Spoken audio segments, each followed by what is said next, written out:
On camera. Okay. Today's January 17th, 2020. We're at the Atlanta History Center in Atlanta, Georgia. My name is Joe Bruckner. I'm a volunteer at the History Center.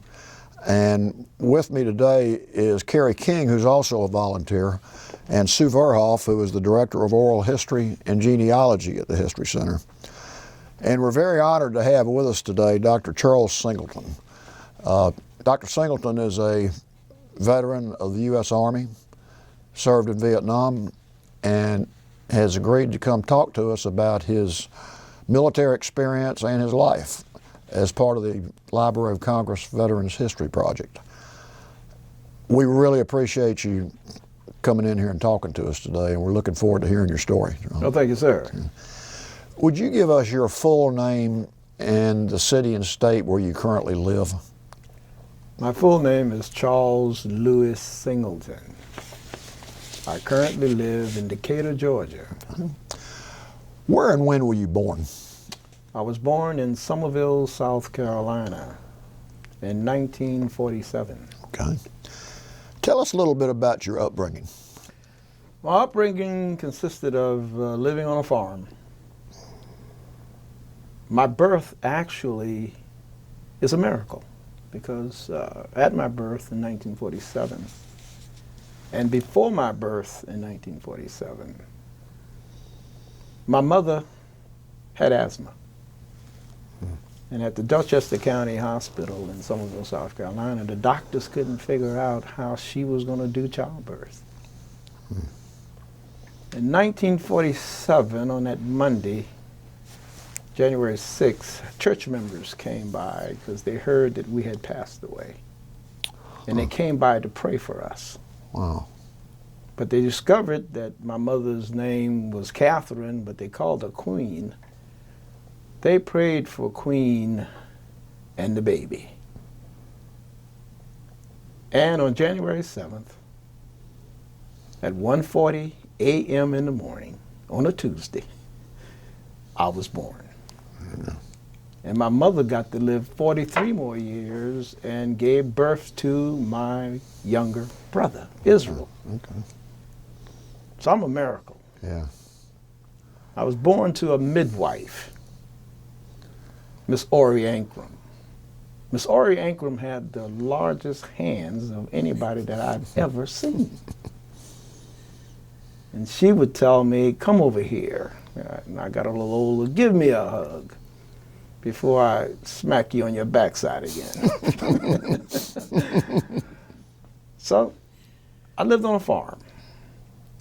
My father farmed, and he also worked at the Charleston Air Force Base for a while, and he also worked for the Ordnance Depot, and he worked for the Naval Shipyard. But he loved working for the United States Air Force and on the C-130. Oh. But he also loved farming. Mm-hmm. One of the rules that my father had for all of us, we were 8 of us, that you don't miss that school bus. If you miss that school bus, you just take your clothes off and come back home and go in the field. So that's the kind of training that I had growing up. And my brothers, Benjamin and Clement, were older, and they were the ones who sort of sheltered me. I started school when I was 5 years of age at Knightsville School, 5 years of age. And at that time, they had what they call an open classroom. If you could read, you were 5 years of age, you could go to school. Oh. So, but I grew up in the country, lived as a country boy, lived on a farm, and attended Canaan United Methodist Church. I came from a very, very good historical church family. And I was an athlete in high school and all-star and all-state. Yeah. But generally, that's basically my beginnings. Okay. So you had a very close family, it sounds like. Very close. Okay. And you learned a lot of principles from your Yes, parents. that's correct. Okay. We were generationally close. Okay. What were the circumstances under which you went into the military? Oh, gosh. During the 60s, when I was playing football in high school and also in college, I thought that the war would be over. And I got deferments, like so many others did. At one time, I said, well, if they draft me, I'm going to become a conscientious objector like Muhammad Ali did in 1966 and 67. But I look back on my history, my family's history. There were people in my family since World War I who fought in the United States Army. Lawrence Jones, my granduncle, my Aunt Sarah's husband, was killed in World War I. Isom Singleton, my grandmother's, on my mother's side, Isom was a soldier in World War I. And from Isom, we had relatives who also fought in World War I. James Milhouse, Tillman Milhouse, a cousin, was at Pearl Harbor when Pearl Harbor was bombed. So all of this history. My brother, in the 60s, in 1965, he served in the military. He's with the Big Red One, the Black Line Battalion. And he was so proud of his service and the people he fought with. But sadly, he passed away last year in 2019. Sorry. So I dedicate this production to him and also to a first cousin, Good. Tommy Smith, who was killed maybe months after graduating from high school in Vietnam. Oh, gosh. Was he older than you? My brother, yes. His name is Clement Albert Singleton, Jr. Okay. And he talked about the Big Red One like it was a fraternity. But those were some of the influences, yes. So when you decided to go into the military, Vietnam was pretty hot then, wasn't it? Very hot. Were you pretty sure that's where you would But end I up? didn't decide to go in the military.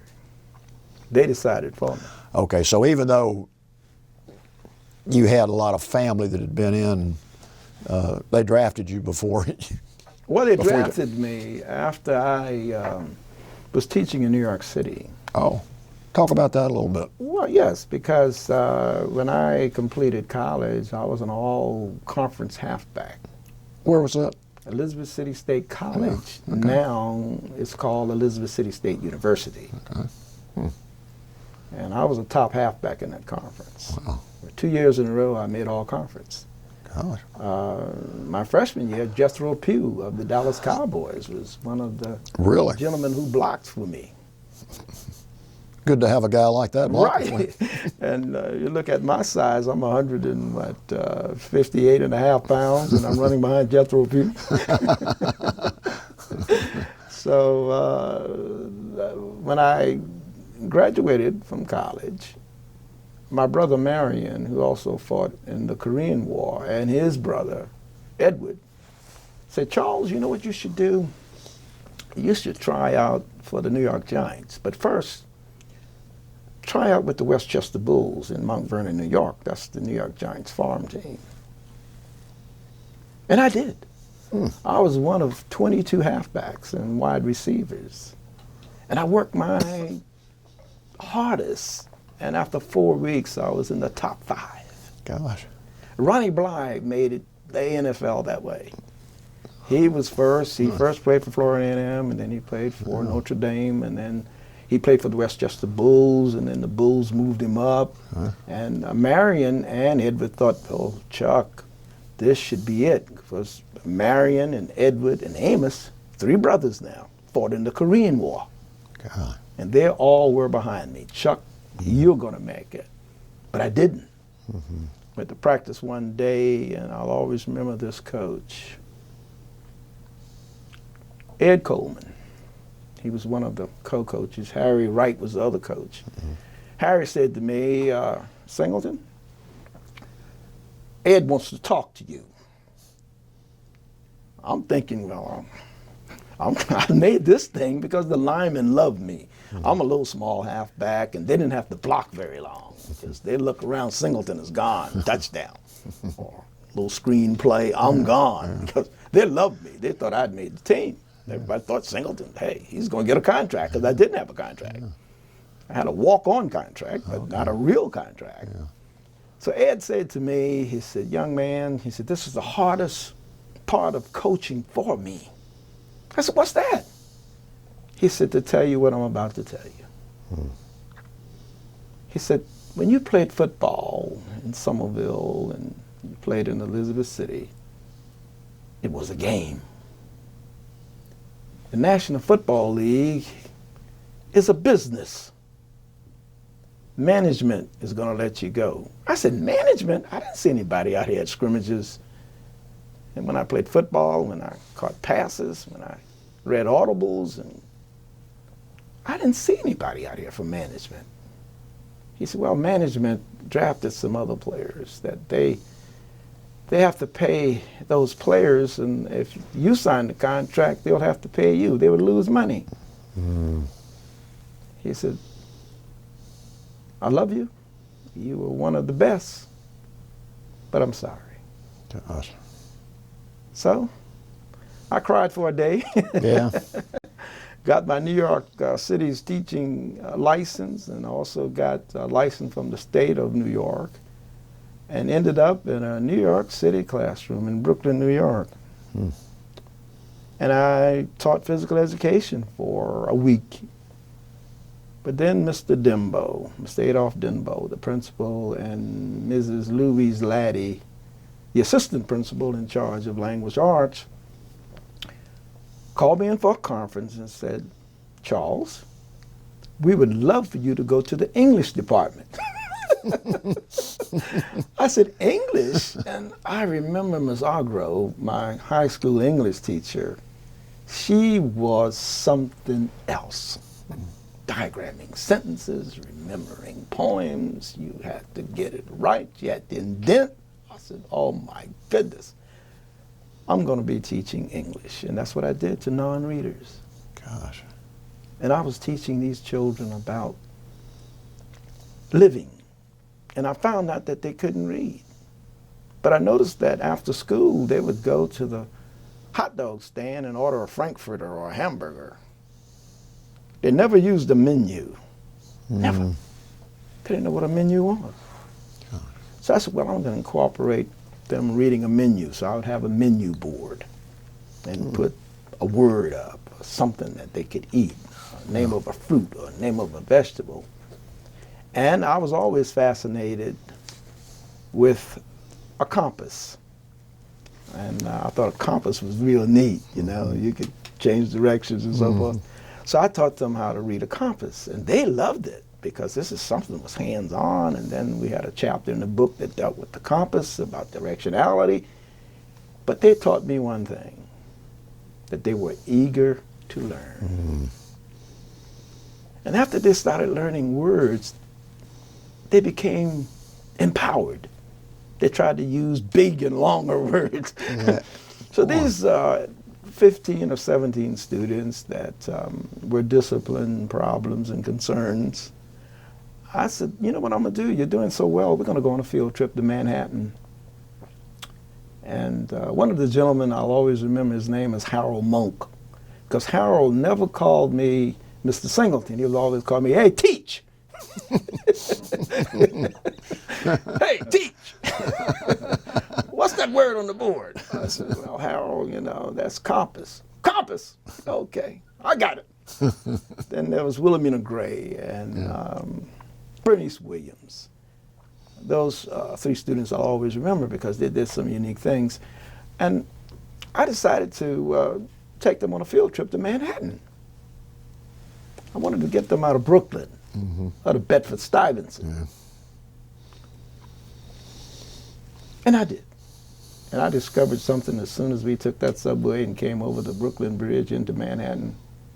15 to 17 students with 3 or 4 parents huddling they're just holding on to the parents and holding on to me. And I saw Harold Monk reach for me. I said, what's going on, Harold? I'm afraid. I said, what are you afraid of? You lived in New York all your life, and what are you afraid of? You know what he told me? I've never been to Manhattan. Gosh. I lived over the Brooklyn Bridge. Oh. I know about Brooklyn and Bedford-Stuyvesant, but I don't know about Manhattan. Wow. And these skyscrapers, but they were phenomenal at the restaurant. They could read the menu. Yeah. They could tell the people who were waiting on them and serving them that, oh, I don't like this. This doesn't taste very well. Can I have this? Oh, I want to order that. And they had a conversation going on. And we got back to the school, and as we walked into the school, people applauded. Really? You made it back. These kids, oftentimes we have to leave them behind for field trips, and you took 50. You should be given a medal. They were applauding as we were walking down the halls. And after that, Open Highways came and did a story on us, how the impossible became possible in an English classroom. And they interviewed the English department and all of that, and I was so proud of that. Yeah. And after that, we became a very good class, and the write-ups were reduced. The timeouts were reduced, and the tardiness, and because that trip, we just became a good group. And the darkest day in my life, I came to the post office where I was living on St. John's Place, and I saw this letter from St. George. I thought it was another deferment because I was teaching. Right. And it read, to report to Columbia, South Carolina, because you have been drafted, and that's why I was drafted. Yeah. That was the darkest day in my life. So, on July 23rd, despite the writings that Mr. Dembo made to the board, and Louise Laddie, and I think, I believe someone from the Board of Education wrote St. George, the draft board. Mm-hmm. They sent a letter back saying that he was brought up in South Carolina. He's under the South Carolina draft board. We gave him 4 deferments when he was in college. Now he has to serve his deferments because they thought by coming to New York that I would be in a bigger pool. Yeah. And they could keep me in the classroom. So they told them about my performance as a teacher and how these students. So when the students heard that I was drafted, I'm backing up a little bit, they cried. Teach. I mean, when I saw Harold Monk crying, I'm going like, you got to be kidding me. Gosh. You're not going to teach us anymore. I said, no. And July 23rd, 1969, I caught the Trailways bus at the OK grocery store in Somerville. And instead of me riding on the front seat, I had to go to the back of the bus because of my color. Got to Columbia, South Carolina, Fort Jackson. We were all waiting, and they inducted us, the oath, took us to a barracks, and we had to report in some sort of formation. I'll always remember the first sergeant coming out and saying, I know we have problems with some of you civilians with these haircuts. Well, some of us had afros, and some of the hippies had long hair. He said, I set the standard in this company for haircuts. He had on his cap. He took his cap off. His head was as bald as glass. He said, this is the standard for the hippies and for the afros. Company church, right face, barbershop. I sat in that chair in about 2 minutes. Oh my goodness. And all of a sudden, we all look alike. You know, okay, all right, that took care of it. So I thought Fort Jackson was where I was going to train. But about 2 or 3 days later, they said, no, you're going to Fort Gordon. You're going to Augusta Okay. for your basic training. And this is real now. This is what my brother talked about. And my father, who had worked on military bases, talked about. I'm in the Army now. Yeah. I'm drafted. Yeah. College boy, no more football for you. All of a sudden, you can forget about the Westchester Bulls and the Golden Knights of Brooklyn, New York, which I did play some football with them semi-professionally before, after I was released from the Giants. And there I was in Fort Gordon, basic training. After basic training, I just knew that they were going to send me to Vietnam. So there was a program called the NCO School, Non-Commissioned Officer Training. And they said, we're going to send you to Fort Benning. I said, okay, I have a chance. I'm not going to Vietnam. And that's what they did after basic training. And they said, well, you know, Singleton, we saw that you were in great shape there at Fort Gordon. You were the trainee of the cycle in the battalion. On the physical fitness test, you scored 492 points. Because I was still thinking I was trying out for football. Yeah. Because I wanted to stay in shape, because I'm gonna make this thing happen when I get out of service. I'm gonna go back and I'm gonna show the Giants. And I'm gonna try to play for the Jets or whomever. But they loved my enthusiasm. I just couldn't run that mile in 6 minutes. I did 6:13, 6:15 to get that 100 points. And that day, my company, all of the guys were like, come on, Charles, come on, run. I couldn't run a mile in those combat boots. Yeah. I ran track in college, but not the mile. I was a sprinter. But here again, I'm running in combat boots, and I ended up at 492 points. And I was the battalion physical fitness champion. And that's out of 500? Out of 500. You know, I threw the grenade, I did whatever they needed to do. I did the low crawl, or whatever they had on the test, the chin-ups. I mean, I maxed out everything. And one person said, Singleton, you came close to breaking the low crawl record. They kept records, you know, the low crawl. Yeah. I said, you came close to breaking that record. Because my approach was, you know, the Army was a team.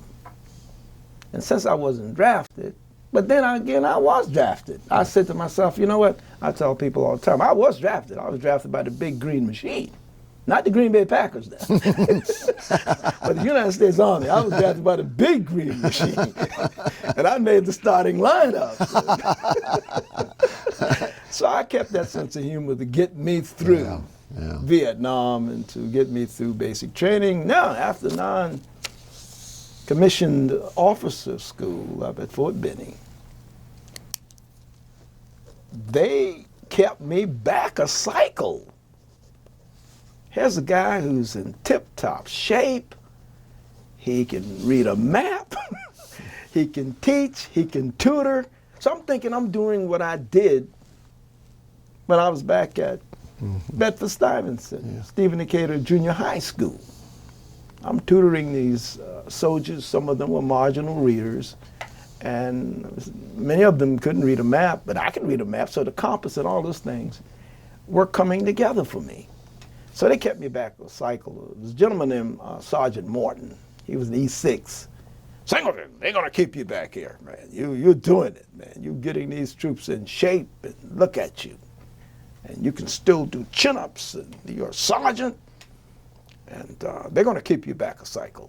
They kept me back a cycle. One cycle. Came to the barracks one day, the orderly came and said, Singleton, Top wants to see you. I said, now what does Top want? I said, we just finished a cycle. Handed me a letter. It said RVN, Charles Singleton. Another dark day in my life. Yeah. Had 2 weeks of vacation. Went back to Summerville, South Carolina. Didn't go back to New York. I wanted to spend time with my mother who gave me birth. Because that could have been the last time, because Tommy Smith had gotten killed. He was my first cousin. He had gotten killed. So I'm thinking, and Clement, my brother, had gotten back from Vietnam. And my mother, oh, she cried. Not my baby. Not my baby. Can you imagine that? No. She couldn't breathe when I was born. Now that really took her breath. Yeah. The fact that I had to go to Vietnam. Therefore, Vietnam, oh my goodness. That long flight. Talk about your feelings during that flight. I'll tell you, from Charleston to California. I think we flew into San Francisco, then went into Oakland, or Oakland to San Francisco. That was something I thought about, all of the things that I had not achieved yet. I thought about those students I left behind. I thought about my mother. Oh, she stayed on my mind all the time. And I said, you know what? I'm going to make this trip because I do want to return to the NFL. I do want to try to play football one more time. And I do want to teach, because I got just as much out of teaching as those students did. And I thought about that. And so after I was shipped from the coast of California, I think we stopped in Alaska for a minute. And from Alaska to Vietnam, to the Benoit Army, or the Benoit Airport, actually. And I saw something that really stuck in my mind. In fact, I wrote about my experience in Bob Babcock's book. It's called Body Bags.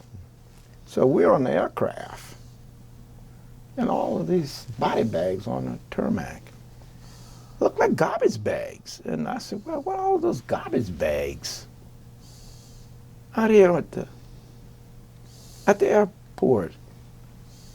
Someone said, those aren't body bags. Those are cadaver bags. Those aren't garbage bags. Those are body bags.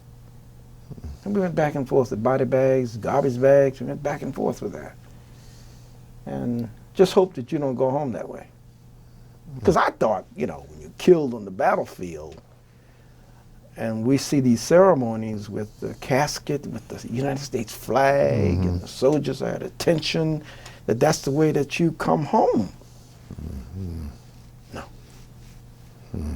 And I said, you know, my father, knowing that I was put on a C-130 in a garbage bag, because he worked on the C-130, he was a crew chief, and pulling me into Charleston, which I learned they would ship you to Dover, Delaware for processing. That really stuck in my mind, and I said, well, I'm going to fight so hard that I don't get in a garbage bag. They said, no, Chuck, it's a cadaver bag. I said, it's a garbage bag. And I fought hard. I survived 11 firefights, 3 of which were ambushes. Yeah, talk about your experiences like the firefights and what you saw, what you experienced, what you went through in Vietnam, and what unit you were in. I was at the 2nd of the 12th Air Mobile, 1st Cavalry Division. We were so proud because we could fly south of the DMZ. We could fly anywhere in Vietnam, actually. In fact, one of our trips took us to Cambodia overnight. Well, actually, it was not an overnight, supposed to have been an overnight looking for an airplane, but I'll get to that in a minute. But I remember the first time arriving to my unit after the body bag experience and getting settled in. These young men, to me, looked like 11th graders in high school. All of a sudden, I'm 21, 22, whatever. They're 18 and 19. One gentleman, I'll always remember his name was Rios. Rios had had some time in country. He said, shake and bake. I said, I'm Sergeant Singleton. No, you're shake and bake. Shake and bake is one of those terms where you didn't go through the steps as a normal sergeant would. That you went to school, you attended school, and because of your schooling at this camp at Fort Benning, Harmony Church, you became a NCO. Okay. But the people in combat called me a shake and bake. Okay. I had to prove to them that I was worthy of their respect. I had to earn it. Yeah. And this fellow Rios taught me a great lesson. He said, listen, shake and bake, I'm gonna tell you something. In Vietnam, we don't wear those helmets. We wear boonie caps. He sat down and gave me a lecture. He was a PFC talking to me like, and we don't walk on trails. We don't shave. All the things. Yeah. Okay, shake and bake. That's pretty good advice. That's wasn't pretty good advice. I said, okay. So every day he would come and tell me, and his way of, I guess, being resentful that I outranked him, and I was drafted, and he was drafted, and he was a PFC. Yeah. And he was telling me about the point schedule. Now, we rotate in walking point. And he gave me the list of how many people walk point and when is it his turn. And although he called me shake and bake, he gave me some vital information. Yeah. I don't know whether he was resentful that I was a sergeant, but I love Rios. And one day he came to me and said, I'm getting shot. I said, what do you mean getting shot? I said, you're the same size. Oh, he said, I can tell you were shaking bake. Short means I don't have too many more days left. So I had to learn the terminology of all these guys. And gradually I gained their respect because they knew I could read a map and I could communicate on the telephone. I could call, I could shackle. That means that you could break up the code. And I was fair with the assignments. I kept up with, as Rios mentioned, I kept up with who was going to walk point, who walked point before. Certain terrain, I did not let certain people walk point. And Rios would tell me, yeah, don't let him walk point today. And one day, Rios shocked me because he said, I'm going to walk point today. He said, I'm going to walk point today because many of you don't have the experience I have. And he did. One of the craziest times, I think, was when we were given a mission. We were back on a fire base called Fire Base Nancy. And a bombing run took place the night before. And someone said to me, Chuck, that's where we're going. We had an order to go, and the next day after they bombed, oh gosh, for hours and hours and hours to do what was called an intelligence report. They were going to insert us at 9 o'clock, and we should be out by 5. It didn't happen. They inserted us, as they said, Cobra gunships are firing, we're going in, we're thinking this is going to be a piece of cake. We go on the ground, we set up our Rickies, that's recons, we put out our Claymore mines, we search this area, we do whatever. As soon as we got on the ground, we received sniper fire.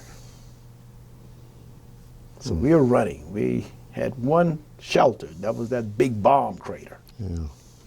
So we got inside that bomb crater. I mean, had a perimeter. And so we stayed there, but the snipers kept coming. And I'll always remember this gentleman, I don't know his name right now, but he was from South Carolina State College. He was a forward observer. He figured out our position, and to get those snipers out of the trees, we thought, we only needed Cobra gunships. But he said, no, we need more than Cobra gunships, because the Cobra gunship would come out and shoot at the trees, and then we would move and try to take a position, but couldn't move. So he said, I know what's going on. He said, they're in the ground. They're leaving the trees, going in the ground. They're shooting at us, and then when the Cobra gunships come out, he said, well, let me take over. So he called in artillery from the fire base. They locked our position in, and he called out to the lieutenant who had taken a bullet through his helmet.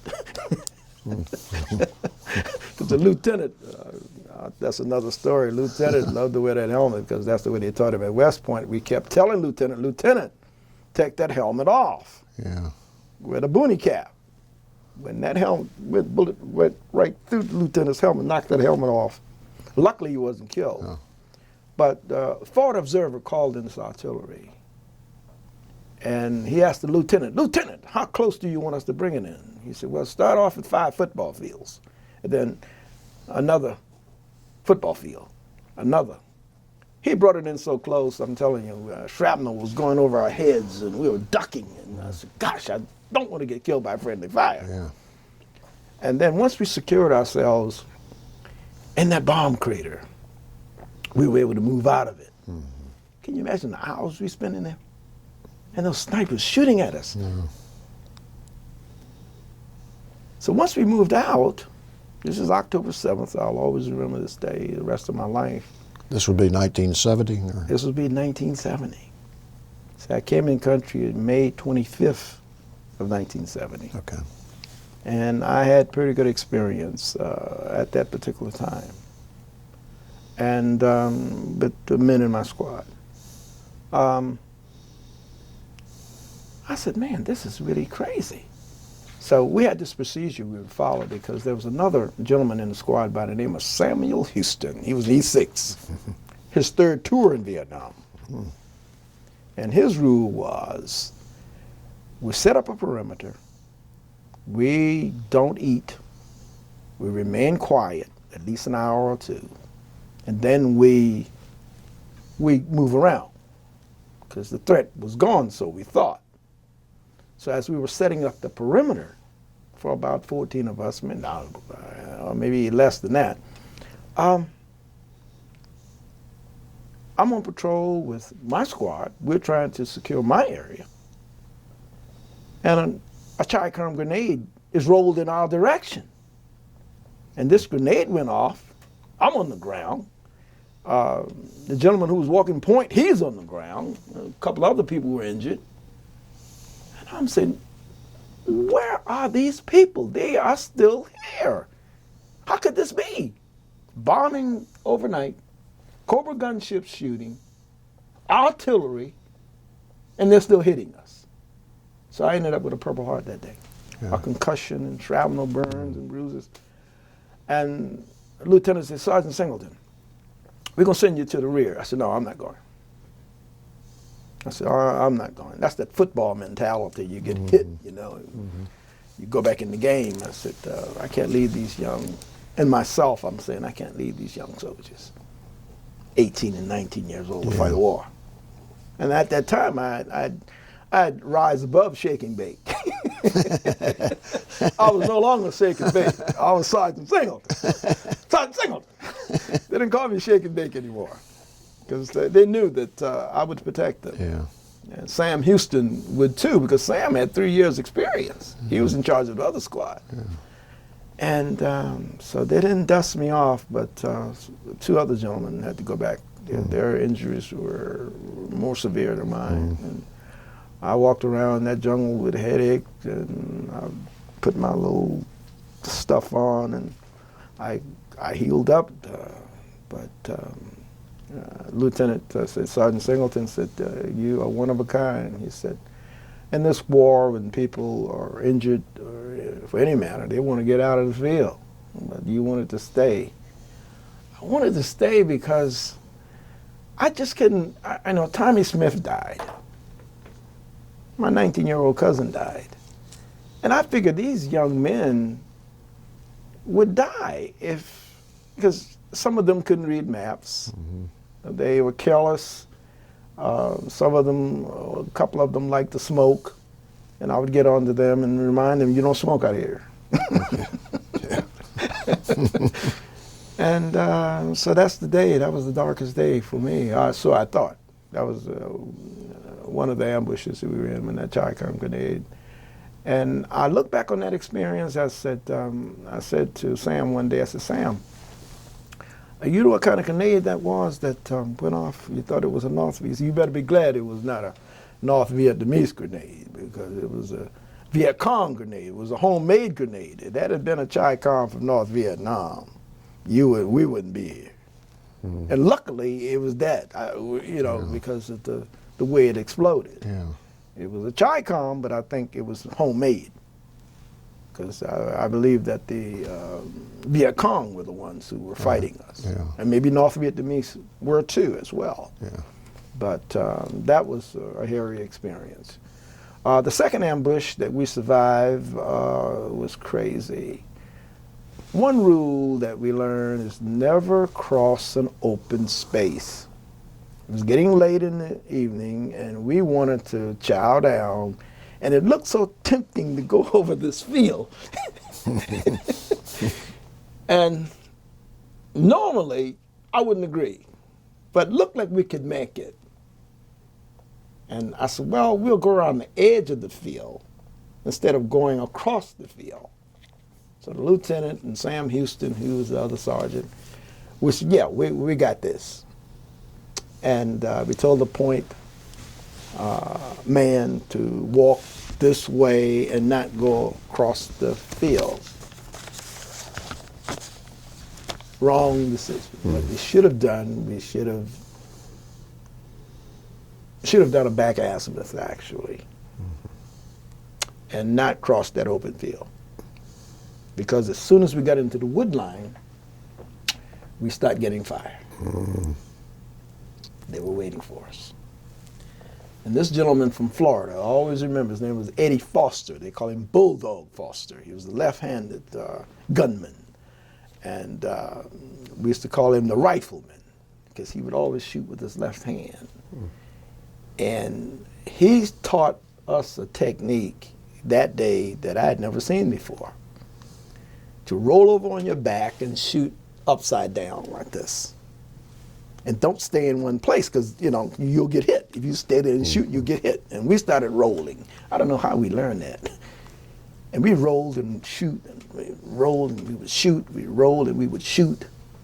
And we shot those M16, reload them.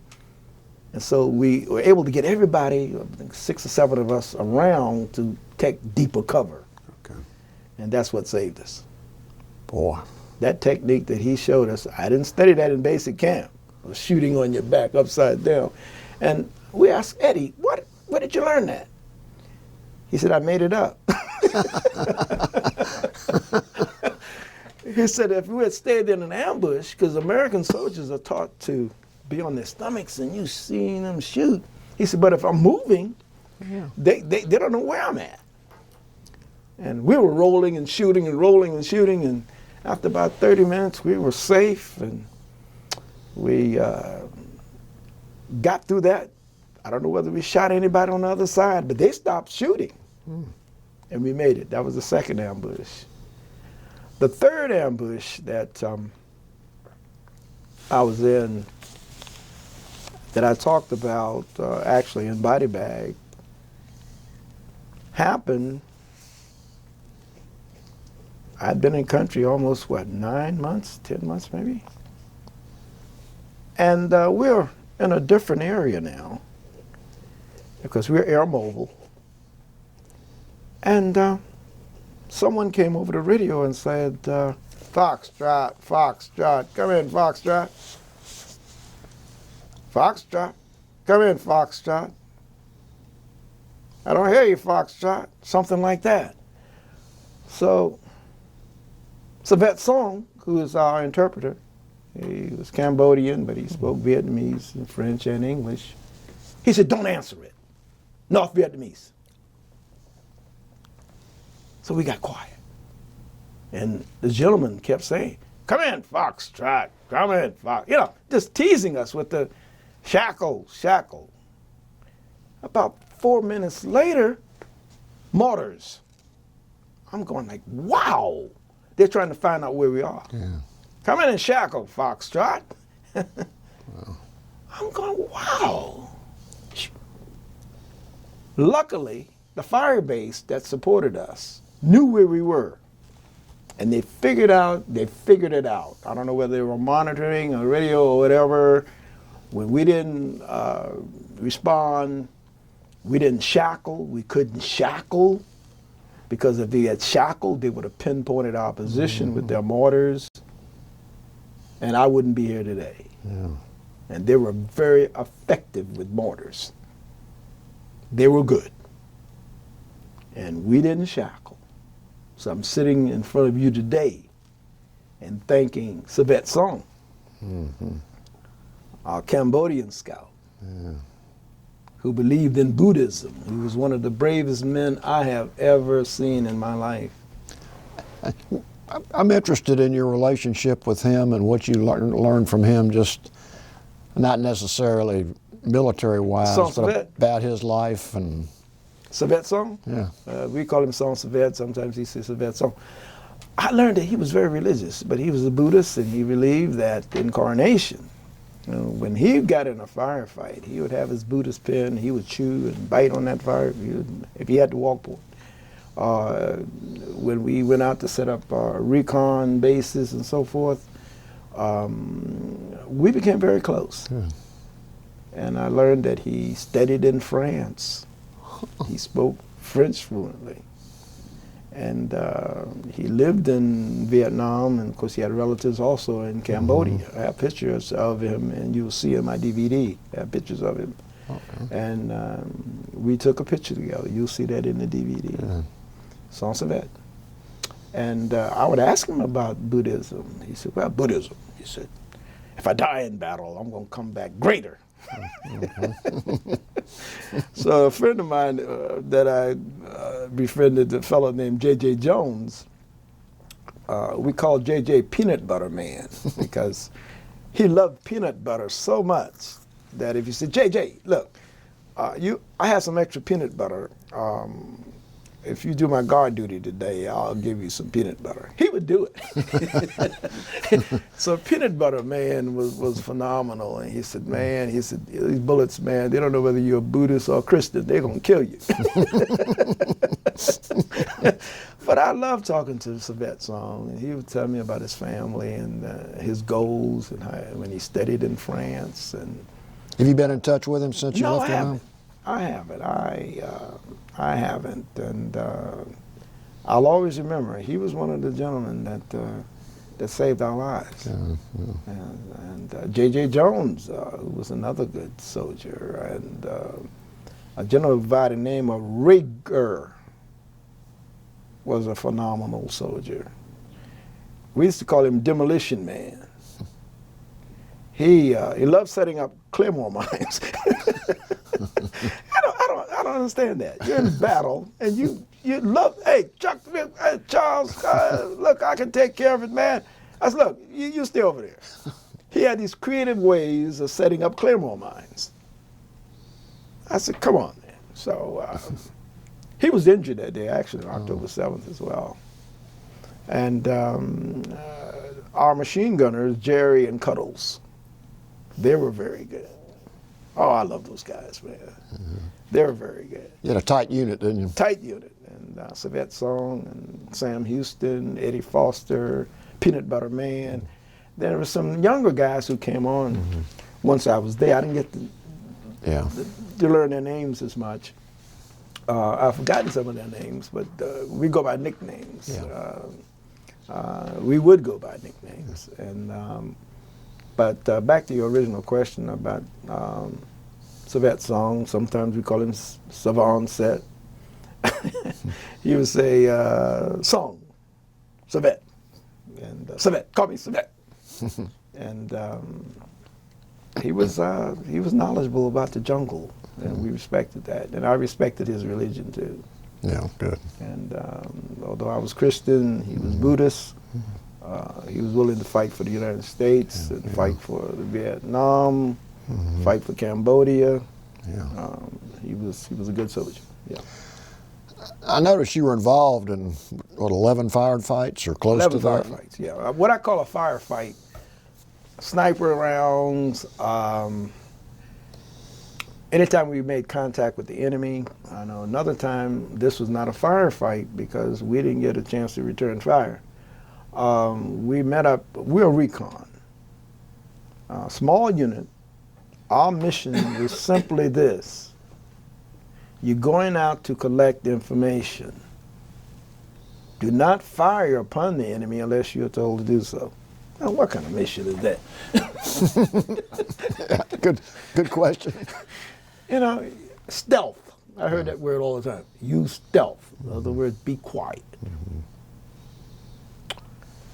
This particular day, we are walking, just naturally, with our machetes chopping, but someone else was chopping too. There was a recon unit from North Vietnam, and we surprised each other. And their point man took an RPG and shot at us. And missed. Our point man at that particular point lost his mind. He thought he was dead. Had something as large as that camera coming at you, but missed. Yeah. We had to dust him off. Gosh. He was locked in his mind. He thought he was dead. Wow. Thought he was dead. I thought I was dead.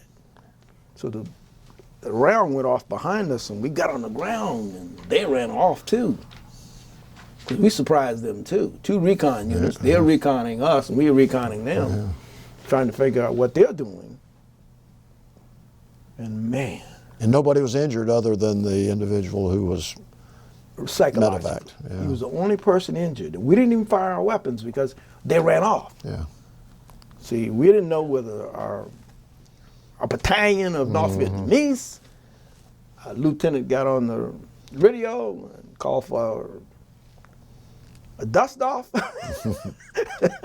You know, one of the helicopters that used to fly for us, the nickname was Chicken Man. Can you imagine a helicopter pilot named Chicken Man? He had that on his helicopter. And he was a Cobra gunship too, called Chicken Man, and he was good. So when we saw Chicken Man out there securing ILZ, we got out of that place, man. So we got out of there. We had to, and I'll always remember that. And another time that we were involved in a firefight involved the Napalm bomb. This was somewhat of a being pinned down, a recon unit being pinned down. And we were pinned down, and they're shooting at us, and we couldn't move. And I heard the word Napalm bomb. The troops, the group that was out there, obviously was a North Vietnamese or a Viet Cong unit that was huge. And they said, well, we're going to bring in this napalm bomb to sort of loosen things up so we can bring in the helicopters and take you guys out of here, because we're a recon. Yeah.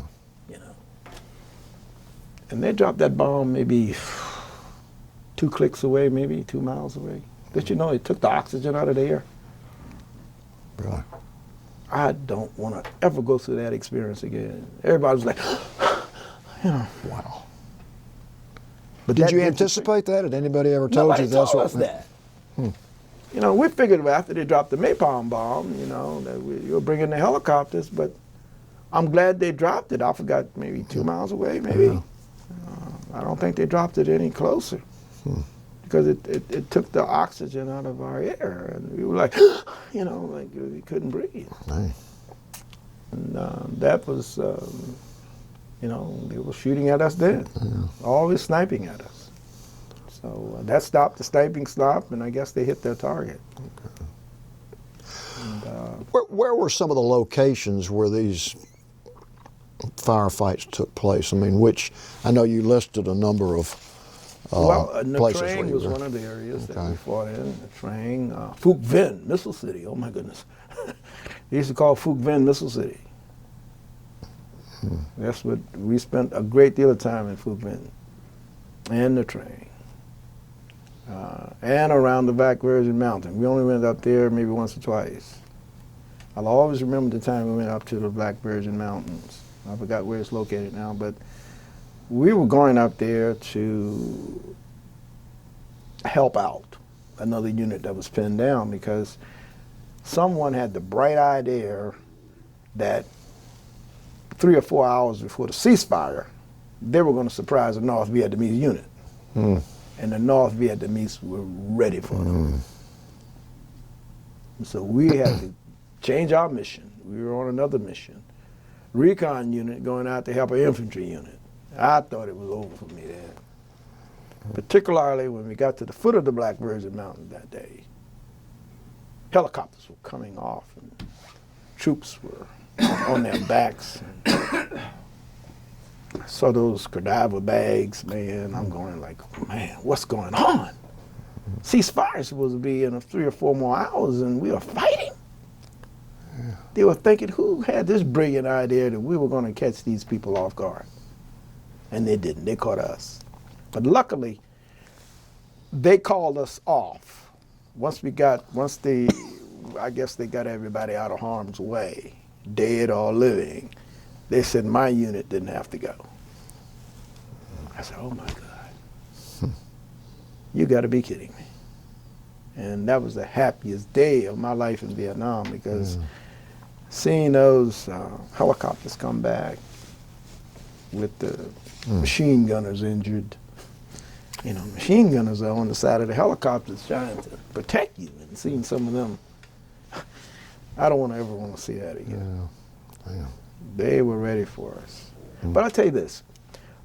Speaking of, we were up in the highlands, the Montagnards. They call them mountain yards. The French call them Montagnards. And one day we went out there and we were given this mission to search and see what's out there. So as soon as we landed, we saw Papa Son and his family. So Papa Son comes up to me and the African Americans in our troop and say, same you, same me. Oh, wow. Oh, and he's told the Caucasians in the group, no same me, no same me. And he said to Houston and he said to JJ and Eddie and Charles Singleton, same you, same me. Wow. He's dark.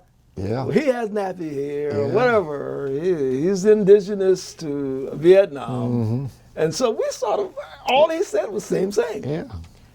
So he said, Papa Son, any VC? No VC. He said, over there. He said, what's over there? He said, no same you, no same me. NVA. Oh. NVA? Wow. How many? Buku. That means many. Buku NVA? Less than a mile away? So we got on the walkie-talkie and said, we got some first-line intelligence saying that there's a regiment of NVA about a click away. That's another term. A click means a mile. And immediately they took us out. They came, turned back around, and we chopped out. Well, we didn't have to chop at LZ because our landing zone. That's when we came in.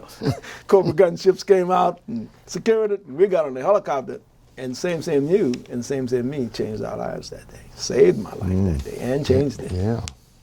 Papa Son changed us.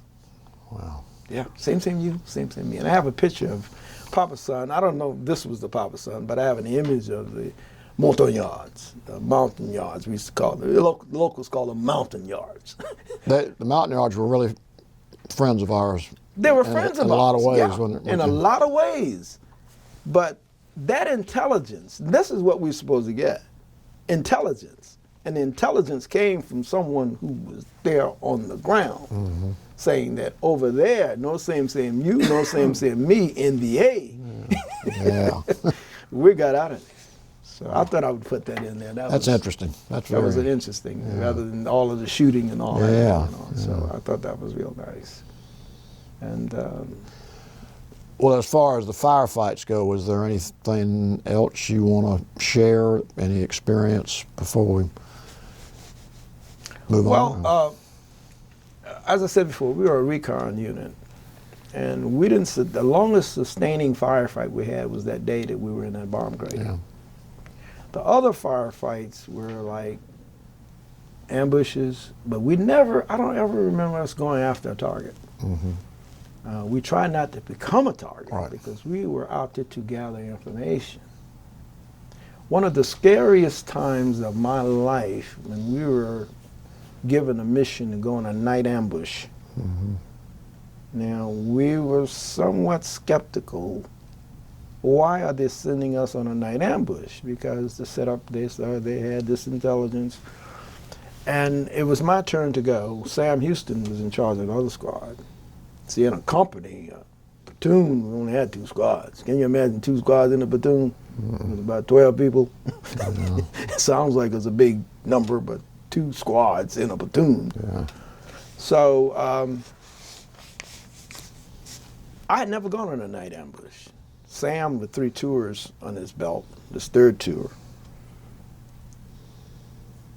said to me, he said, college boy, I can't let you go out there by yourself. I said, Sam, it's my turn. I said, you've been on ambushes like this before. I said, I can handle it, man. I'm seasoned now, you know. I'm 8 months, 9 months. I got this, Sam. No, you don't have it. So I'm looking up, waiting for the helicopter to come to take us to this night ambush. Say, here's Sam. And he came and he gave me a lesson about going on a night ambush. Take more ammunition than you can use. Take double of everything. I'm loaded up with grenades. My men are going like, Sam, is he going with us? I said, yes. I got, oh man, magazines, I'm weighted down, and I felt safe that night. Sam was out there, and he said, when you go on these missions like this, you always take twice the amount of ammunition. And that's what we did. Now, luckily now, we did not come in contact with anybody that night. But I figured if we did, we were ready. There's no problem. We could take them out. Because Sam Houston from Dallas, Texas, who had spent, that was his 3rd tour, had us prepared. And you know, there's a common thread through this is you were getting really good advice from others. From others, that's and correct. you were smart enough to listen to them. Right. I was smart enough. I graduated from Shake and Bake School. Then I got a Shake and Bake lecture. Rios did go home. Did go home. He was a short timer. He did go home. And I learned from others. In fact, my survivability of learning on the job. And then taking that kind of intelligence, and of course, that's why I'm alive today, because I was able to learn from others. Yeah. And did you, other than the individual you mentioned, did you have much opportunity to deal with the Vietnamese, the Vietnamese civilians or other Vietnamese soldiers? We didn't. The only people who, from time to time, when we would come back to the rear, the people who cleaned, what they call them, hooch maids, or people who took care of the camp. Right. But nothing in terms of the only time that I dealt with any Vietnamese, I took a trip to Saigon. I wanted to see what Saigon looked like.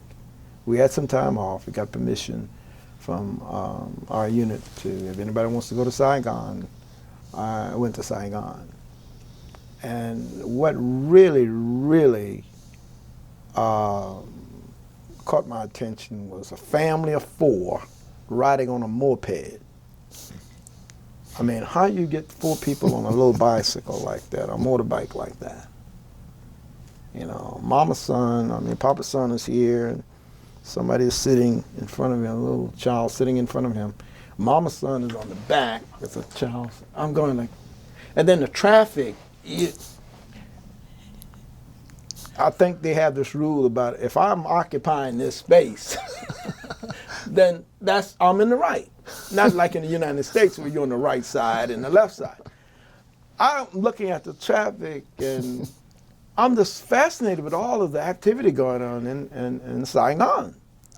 And another thing, I learned that they have real supermarkets, or they had them. They had the supermarkets. If you ordered a chicken, you got a fresh chicken. If you ordered fish, that's what you got from the tank. Yeah. Oh, I want that chicken. Okay, chop his egg off. Now that's a supermarket. All this packaged stuff that we have in this country, not in Vietnam. Yeah. And I was amazed at what they took away from us that we would throw out as garbage, and they lived like they built tents out of stuff that we had thrown away and living in them. I'm saying, what's going on? They would take our garbage and build their houses. Some people, I guess, the people who couldn't afford to live. Yeah. And you see them alongside the road, but not one of them begged for any food.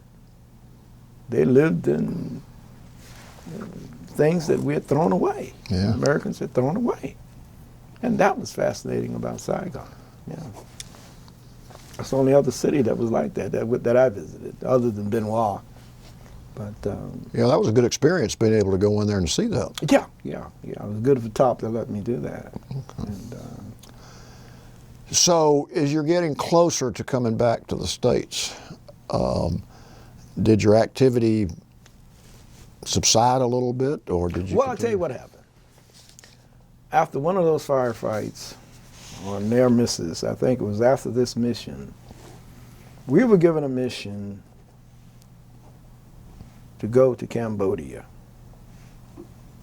Now, we were not supposed to be in Cambodia. We got this mission that an F-4 had been shot down, and we wanted to go to see if the pilots made it.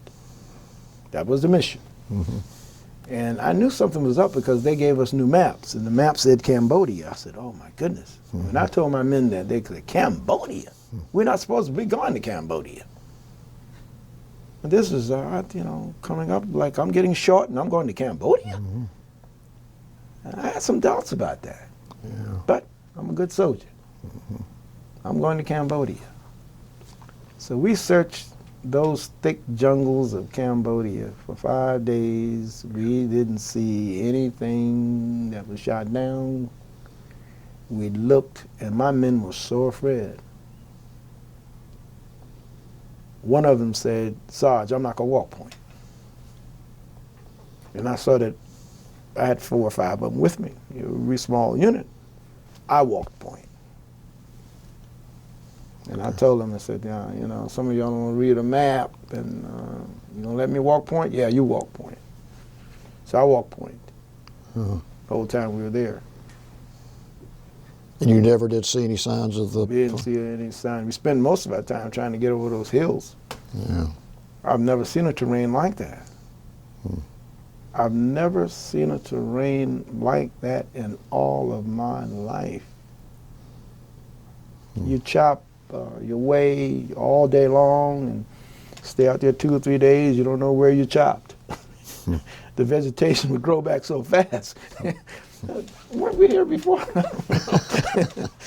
Well, now, when you were... In that mission, we called it presumption of death finding. When I turned in the report, when the lieutenant wasn't with us, presumption of death finding. Yeah. In other words, we presumed they would be dead. I mean, we didn't find the aircraft. Yeah. Because the jungle was so thick. I mean, how could you survive? Presumption of death finding.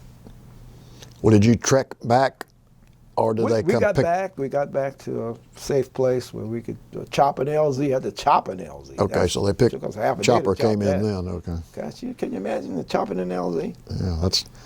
I really didn't like chopping an LZ. In fact, I chopped so many LZ that I ended up breaking my machete. I have a picture of me at the DVD with a broken machete.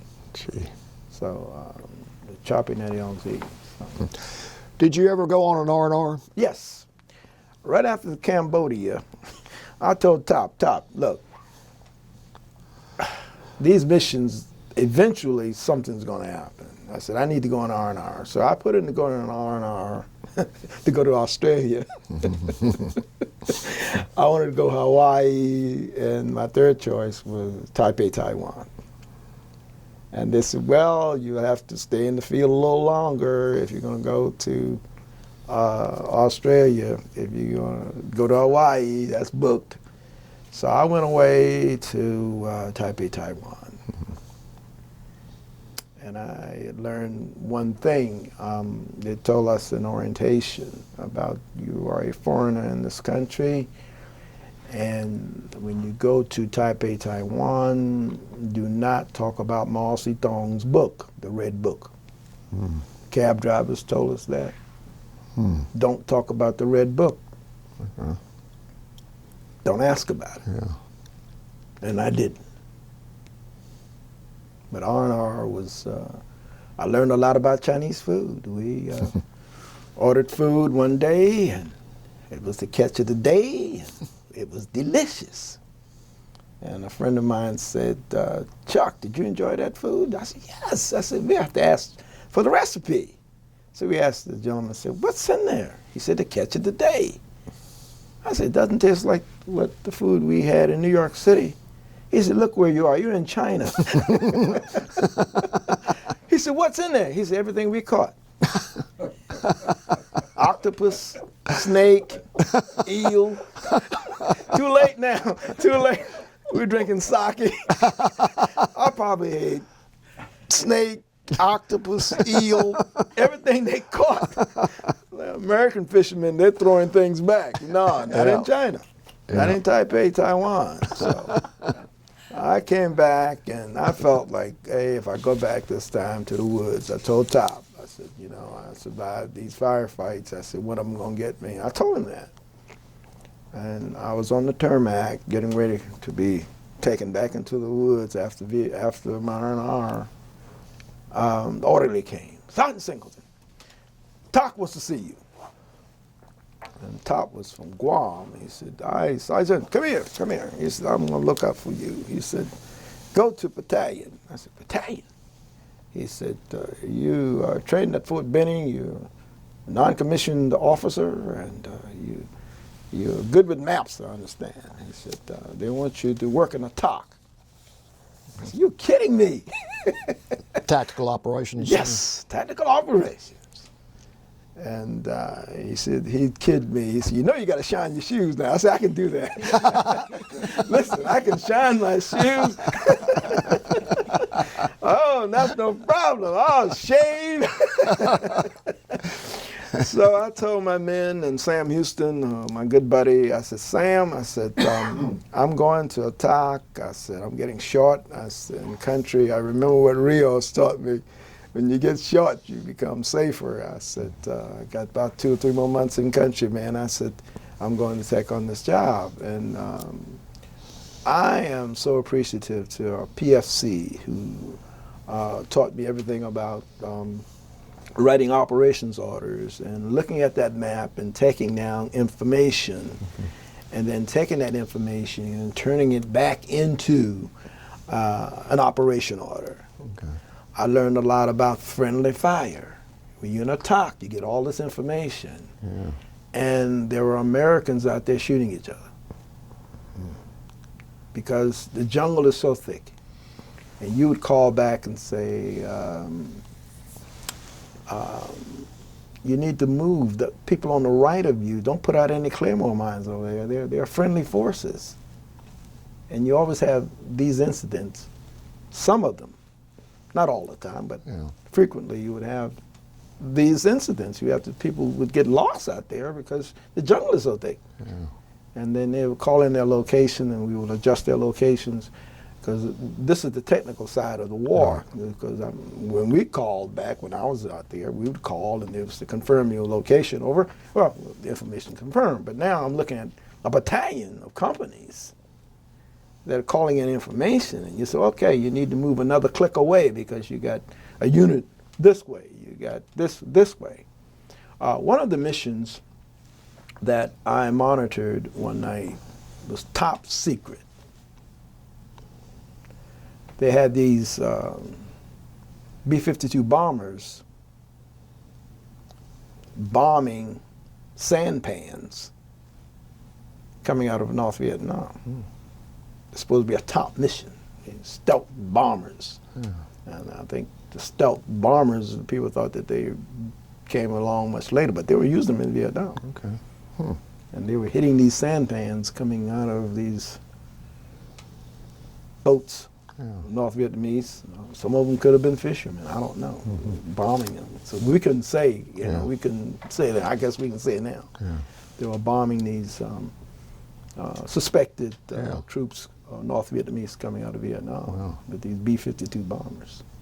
So you got a real oversight of what was going on from I did. In fact, high level. at the Tactical Operations Center, I was right on it. And in the mornings, Major Sitstrong, I'd have my orders, my paperwork ready, and he would give the briefing. So one morning I came in and I said, Major Sitstrong, Sergeant Singleton, here's your briefing, sir.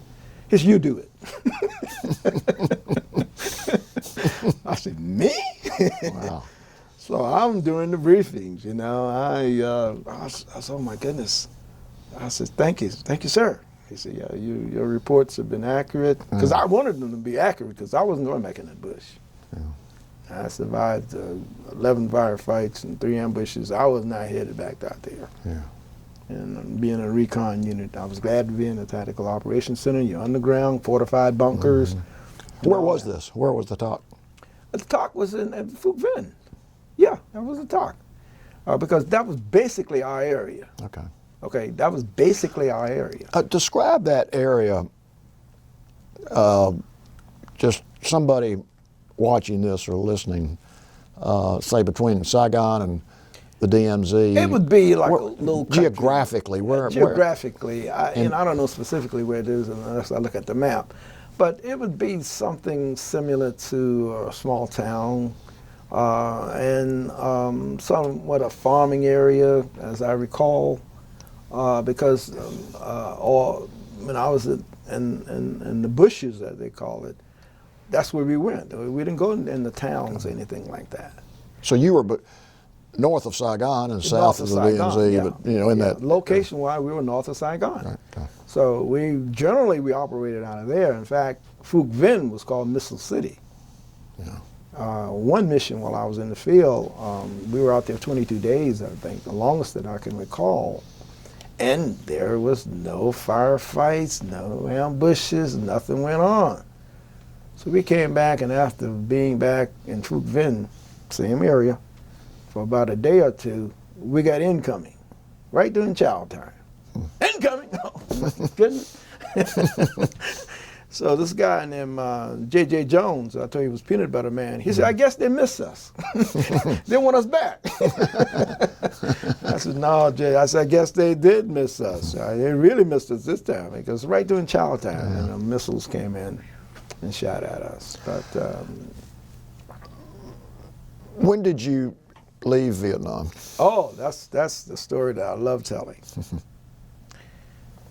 I went to the talk one day, and I saw the bulletin board. I had this habit of reading the bulletin board. Here's Mazar Grove. We had a bulletin board at Alston High School. You know, we'd always read the bulletin boards. And I was a teacher. We had to do bulletin boards as a part of training at Elizabeth City State College. You had to make a bulletin board. You had to put bulletin boards up. And I was at Stephen Decatur Junior High School, although my class, I had to put up a bulletin board. And I always had the habit of reading the bulletin boards.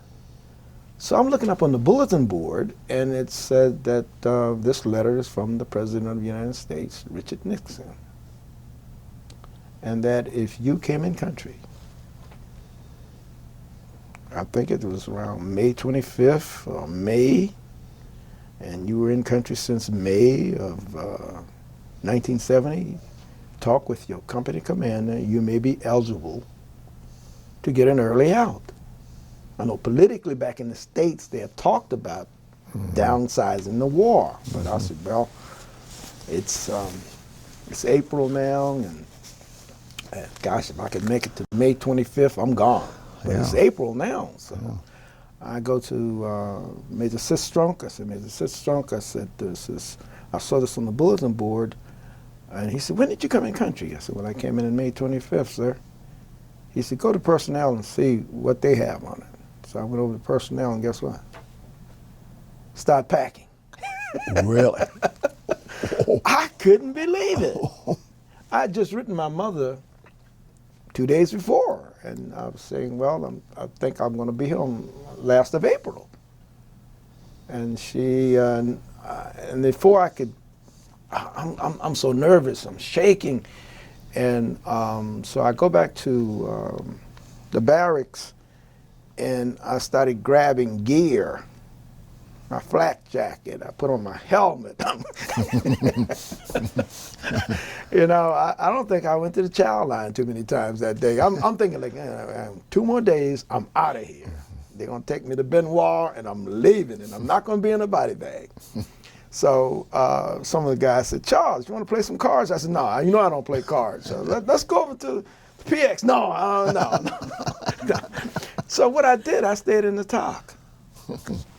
You know, they said, you going home today? No, I'll be right here. I had my flak jacket, I had my helmet on. I said, I don't want to get killed on the last day of the war. So when they came to pick us up, and they took us to Benoit Airport, that was the longest wait.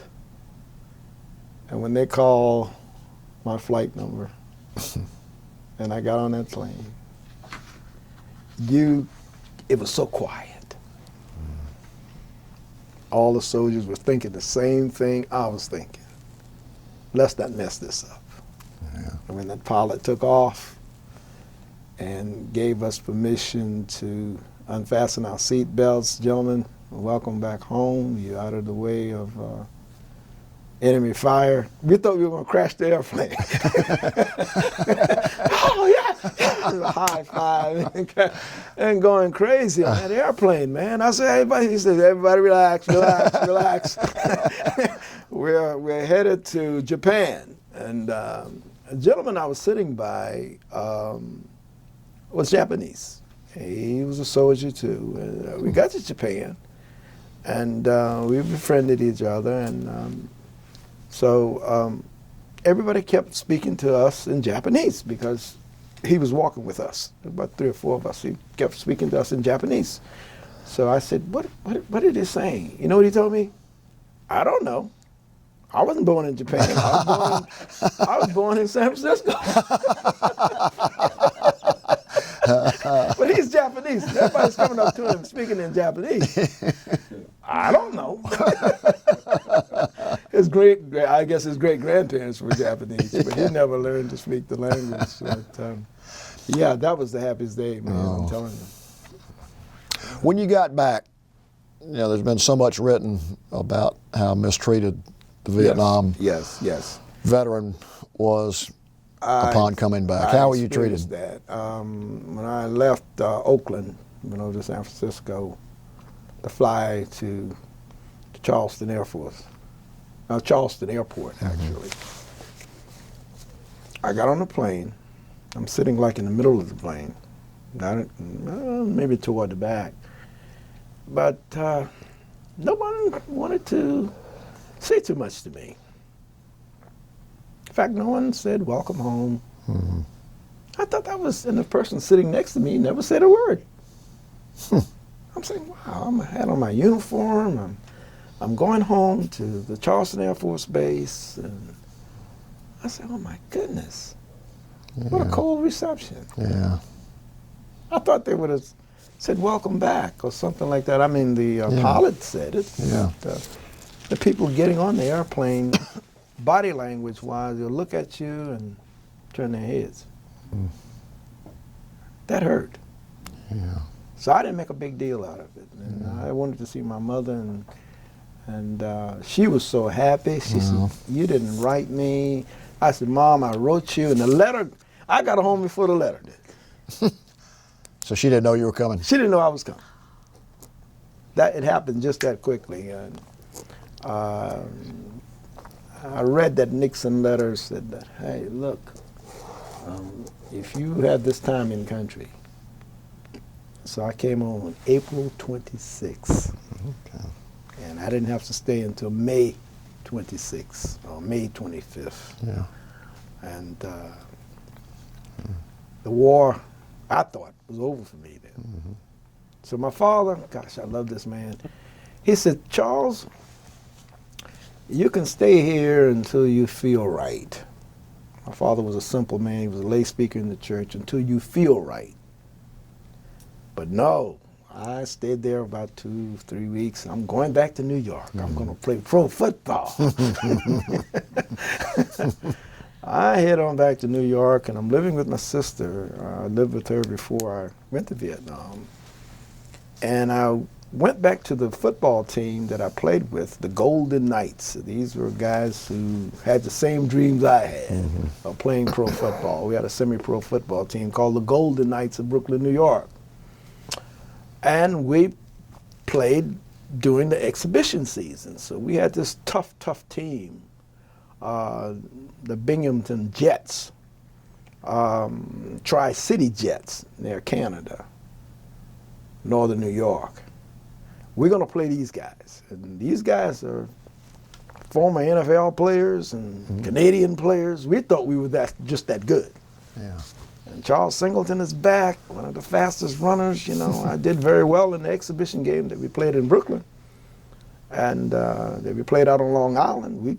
Chuck, you haven't lost a step. No, I'm good. So I go out that night, and we were playing the Empire League champions, I think they were, these Binghamton Jets, and we lost 48-0. So coming back on the bus, I said to myself, you know, you could have gotten killed out there tonight. And I said, you know, I could have gotten killed. So while I was in Vietnam, I applied to go to graduate school, and I was accepted at Atlanta University. But if I had stayed in football, I was going to Atlanta University, because my dream was to get back to play football. Yeah. But something told me, said, you know, when you got to Vietnam, and I thought about my birth. I said, you know, you're here because it was a gift given to you by God. In 1947, your mother couldn't breathe. It's a miracle that you were here. You got a second chance. You came out of Vietnam after being hurt. You're in one piece. So I thought, physically, am I going to stay up here and play football? So Al Glasgow was the coach. I said, Al, I'm not going to play any more football. He said, no, you got to be kidding me. He said, no. He said, I thought you wanted to play for the Giants or the Jets. I said, no, I'm going back to graduate school. So I went back to graduate school, and I got a master's degree, and I'm teaching now. In 1973, I got this call from somebody from the Birmingham Americans. They had looked at my performance in college and the films and so forth, and they heard about, I guess I came very close to making the Giants before I went off to the war, invited me to attend a training camp at Morehouse College. Of course. You know, 40-yard times, good. Can you still run your fast routes? Good. You still can remember the plays? Good. You still can throw the ball? I did everything because I was a punter in college as well. Can you run back punts? Yeah, I could do all of it. Can you run back kickoffs? Yeah. Oh, gosh. Oh, Charles Singleton hasn't lost a step here. Oh, okay. So I did very well at Lakewood. At Morehouse. So they invited me to Lakewood Stadium for the second tryouts. Did very well there. And they read the names of the ones they thought would fit the mix of players they had coming into Birmingham. And I said, I know they're not going to call me. I'm an old man now. I'm not 21 anymore. I think I was about 26, maybe 20. But I can still run. And I still love the game. And then when he called my name, Charles Singleton, I said, oh, I still have it. I'm going to Birmingham. So I came home that night and I prayed over it and I said, you know what? You're not going to Birmingham. I heard what Ed Coleman told me. Football is a business. Suppose you do go to Birmingham and you're cut. All of a sudden you don't have a job back here. The Cobb County school system is not going to hire you. Or they may let you go. And I didn't want to let the students down. So I woke up the next day, I called the recruiter, I said, sir, I'm sorry to disappoint you, but I'm not going to Birmingham.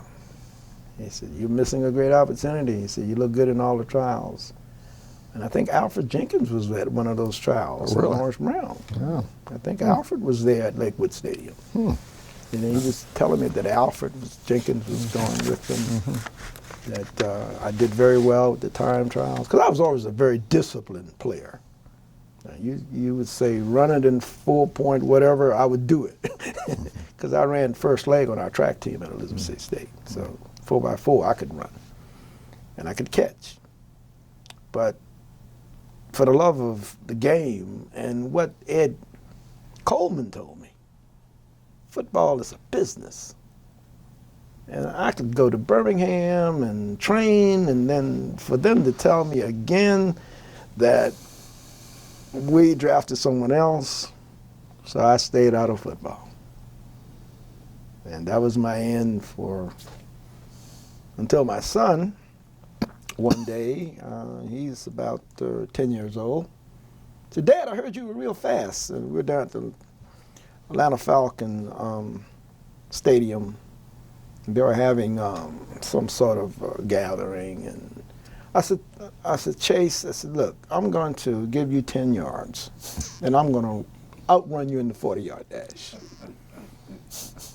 Dad, you better be careful now. He said, Chase said, I can run now. I'm one of the fastest in my class now. So I gave him 10 yards. I said, look, I said, you ready? And I never caught him.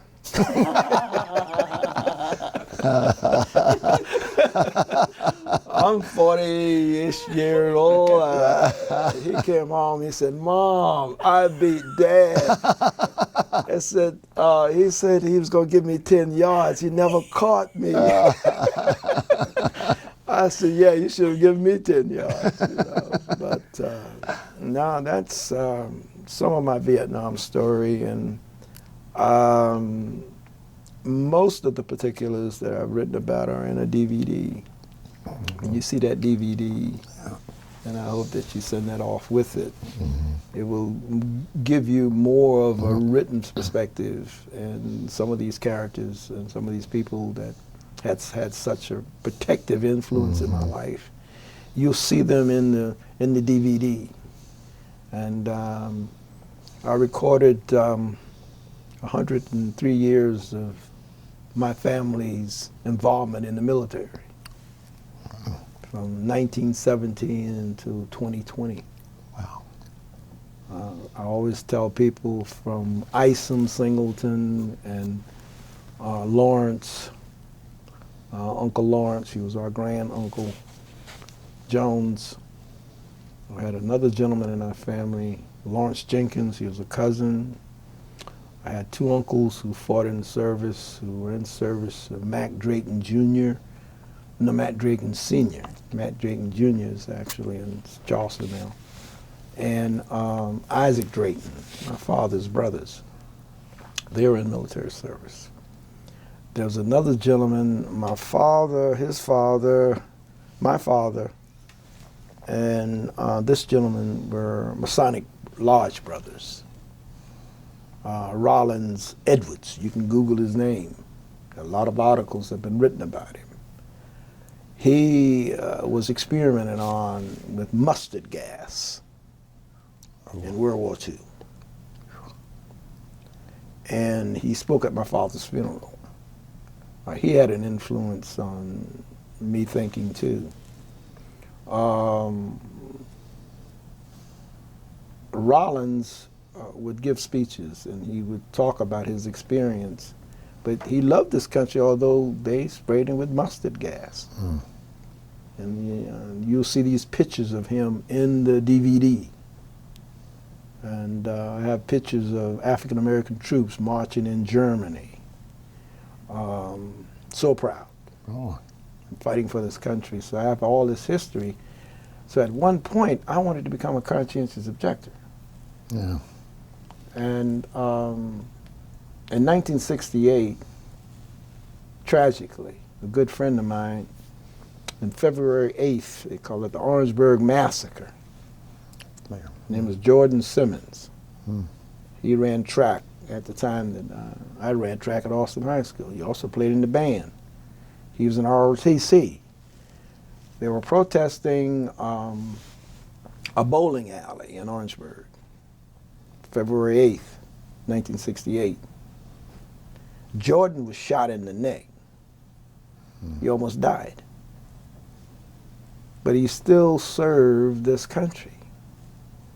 He went to Vietnam. He fought in the Iraq War, Desert Storm, Lieutenant Colonel. And I talk to Jordan frequently. He has his battle scars and his wounds. I have in-laws who fought in the war, so I had all this history.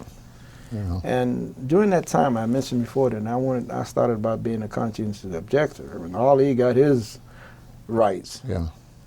I said, yeah, I'm going to be a conscientious objector if you ever draft me. I'm not going to be a draft dodger. I'm just going to be a conscientious objector.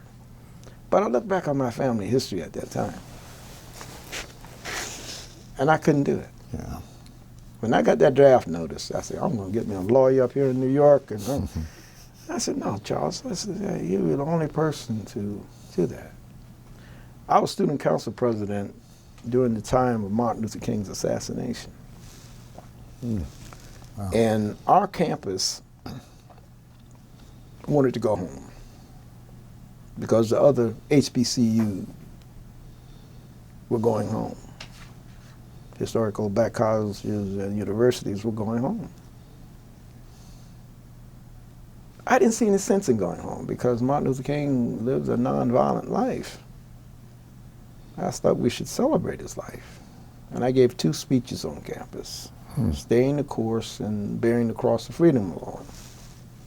At the time, I didn't think about it very much, but it worked.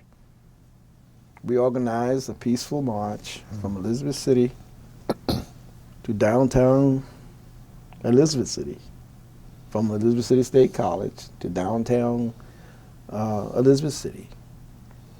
Walter N. Ridley, Dr. Walter N. Ridley spoke, and I spoke, and Ingrid East,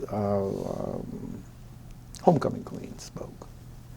And we talked about Martin Luther King peacefully. In 1968, when campuses were closing, we were the only HBCU in North Carolina to stay in school. Wow. 50 years later, a gentleman by the name of Dr. Bowman and another gentleman by the name of Reggie Ponda wrote about that as being a historical event. Gosh. Wow. And they told me I was a part of the university's history, Yeah. that I talked the campus into staying in college because my student council supervisor, Mr. Carter, that night we had students who were calling me all kinds of names, and because I was against them wanting to walk out and protest at night, I said, this does not make sense. We weren't going to tear up the campus because Martin Luther King was assassinated. I didn't see any sense in it. The faculty members couldn't calm the students down. So I called an assembly, and I got the student leaders together. Now, where did I get this information from? I just went on my intuition. And I asked the students, I said, if we do decide to go home, how many of you are able to go home? Not one student raised his or her hands, because that was during the time of the Western Union. Nobody had their Western Union. Nobody had that money to buy a ticket to go home or put gas in their cars to go home. I knew that. And so the Pan-Hellenic Council and student leaders, we all got together and planned a campus celebration of Martin Luther King's life. We had speeches, we had students doing testimonials, we had guests coming on campus during that time, and we stayed in school. And where I got that vision from the grace of God, because I didn't see any sense in going home. We didn't have a means to go home because we had to make that time up. Well, you showed leadership. At the time, I had no idea that I was doing that. I just thought that, well, it just didn't make sense. And you'll see that in the DVD. You'll see pictures of the marches and so forth. And that probably brought your campus closer together than the others. It did. And we were so proud of ourselves as students. And we celebrated our 50th class reunion, and we talked about that. Before we wrap up, I want to give you a chance to say anything more you want to say about your kids or family. I know you've talked about your family, or the jobs you had after the Army. Yes, I do want to say this. One image that Sally Jacob Harmon sent to me, she is a graduate of Elizabeth City State University, who took pictures during our homecoming parade in 1960, of the 1968 throw on a big blue truck. She was not in my class, but she took pictures of us celebrating one of the last classes of the college era for Elizabeth City. See, Elizabeth City State University started in '69, and we were in '68, so we were still at college. And Sally sent to me this cartoon photograph of Superman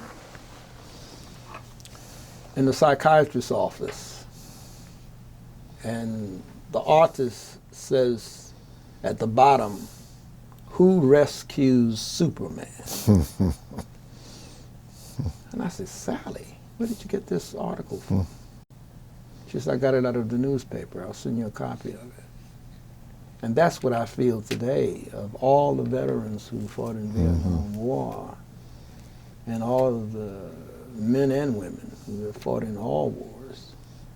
Who rescue these super people, the super women, the super men, when they return home? Yeah. Now you go out and you do all these great things for the United States of America. Yeah. But now you're sitting in the chair. One of the things that I have is insomnia. I don't sleep well at night. I picked up this habit after being a sound sleeper during football, because I played football so hard, I would sleep, I'm gone, in Vietnam. When there was movement on our perimeter, regardless of whether it was 2 o'clock or 3 o'clock at night, you were awake. Once you got movement, you didn't go back to sleep. You couldn't, because you could be dead. And I find myself now, if I wake up at 2, 1, 3, I don't go back to sleep.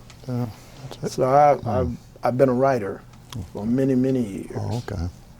That's the only thing that can calm me down and get me tired enough to go back to sleep. So I write. Okay. And I've written articles as an op-ed writer. I share one of the stories from Bob Babcock's amazing book, I'm Ready to Talk. Yeah. I'm on page 444. Talk about the body bags that I mentioned today. And I'm just so grateful for this opportunity. And I'm so grateful for Sue, who, as I said to Sue, was like my English teacher. She kept after me, kept after me. Until I got my homework done. Well, we're glad she did. Before I know Sue and Carrie may have questions. I want to ask you one more question.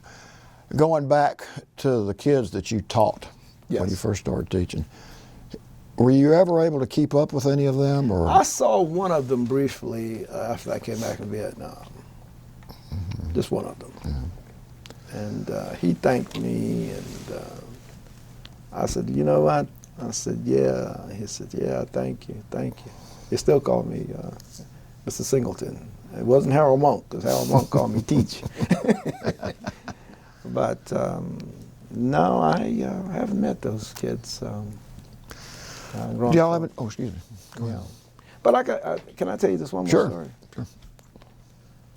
One of the most interesting stories of the Vietnam War involved an insect called a big-headed ant. When we were in that bomb crater that I was telling you about, that big-headed ant kept me awake and kept my men awake because they were cussing, being bitten by this Megacephala. This Megacephala. I've never seen a creature like that. And when it bit you, you cried out. But that night, it kept my men awake and kept me awake because you would doze off and all of a sudden that Megacephala would hit you. And GIs call it the big-headed ant. Wow. And this head was big. About a month or 2 months after that, we were on a recon mission supported by a recon unit of tanks. And we had worked that area very, very thoroughly. And we told these fellas in the tanks, be careful. Do not try to knock these vines down because the big-headed ants are on these vines. Of course, these guys are macho. They got their shirts off. 50 caliber machine gun. They, you know, these grunts, they don't know what they're doing, you know. So 3 days out, we heard screaming. One of the tanks ran into a congested area in the jungle, and the vines and the ants got hold to these gentlemen. I think there were 3 of them, stung them. One of them almost died. He was allergic to ant bites. Good gosh. And I'm thinking, you know, these creatures, you figure you got a big gun on that tank, a 50 caliber machine gun, and these ants ran you off of the tank. Yeah. That's how serious it was. Wow. And the Vietnamese, North Vietnamese didn't do that. The Fido Megacephala. Boy. Insecta. Would eat you if you would allow it to do so. So with that, wow, that's part of my story. Do y'all have any questions?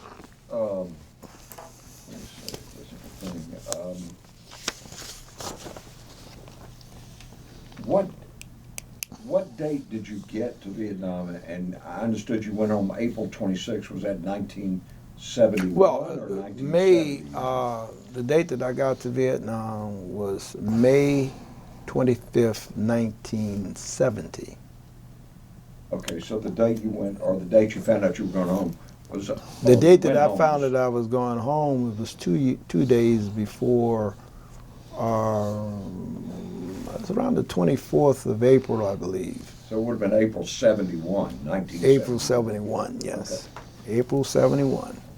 I That's think say on from the May, record, my service was from May 25th, 1970 until April 26th, 1971.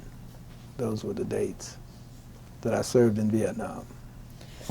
I just have one quick question for you. We were chatting a little bit about this before we started the interview. Colin Powell was quoted once as talking about the racial issues. And, Right. you know, we all know the 60s were a tough time. Very tough. Still a tough time in this country. But he said that in his perspective, that it was more of a problem in the United States and more of a problem at the military bases, but that he felt that in the field, it wasn't as much of an issue because the men depended on each other and there just wasn't time for that kind of nonsense. What are your thoughts about that? What was the racial composition of your unit? And did you see any friction there? Well, not within my unit, because we're a small recon unit, and we needed all the help we could possibly get. The men in my squad got along very well. Now, we segregated ourselves once we got back out of the bushes. Some of the places we would go on the base, we didn't socialize that way. But as far as the support, Jerry and Cuddles were white. They were our machine gunners. They were some of the best. Rigger, who I mentioned, was a demolition expert. So we depended on each other for various skills. But as far as the way that we were used as a mobile unit, and we were so dependent, we were such a small unit, we did not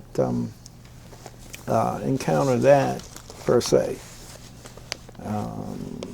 I'm not saying it was not there, and but within the structure of our platoon, 14, 18 people, whatever, we got along.